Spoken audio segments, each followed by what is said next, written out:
Children were inside this bank when three men with guns burst in and robbed it. In the past 2 hours, we got these surveillance pictures of the robbers. These two men have still not been caught. Take a good look there. Pretty well covered up. Reporter Dave Faraday is live at the State Employees Credit Union and Wilkesboro Highway with how police think these men managed to get away and not be caught. Dave?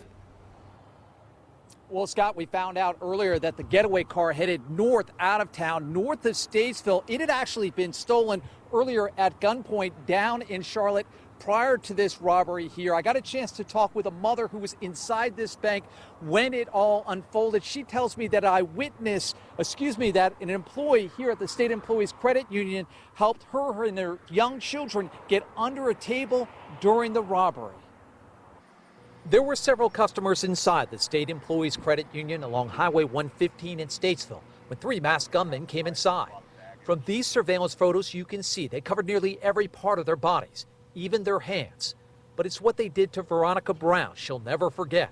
She was cashing a check when one of the suspects put a gun to her head. I'm just so shook up. I don't know what to say. The gun was at my head, so it was just scary. Eyewitnesses say there were three robbers. One jumped over the counter, while the other two ordered customers and employees to the floor. We could see the Statesville police chief and the sheriff at the credit union shortly after the robbery. The getaway car was stolen at gunpoint by the suspects earlier in Charlotte. To reduce the possibility of a victim or someone else seeing the license plate or the actual description of the vehicle and providing that to law enforcement. They can dump it and then get into another one. Exactly. They can dump that vehicle and get into another vehicle and continue on. Police say that's exactly what happened in the case. The getaway car was ditched a half a mile from the credit union.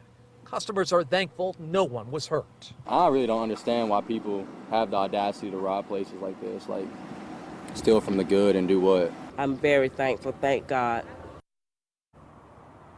Thankful that she was not hurt in all this. So far, no arrests have been made in the case. Scott, coming up tonight at 6, I'm going to break down all my equipment here, head into town to the Statesville Police Department and bring you the latest developments from there. Back to you, Scott.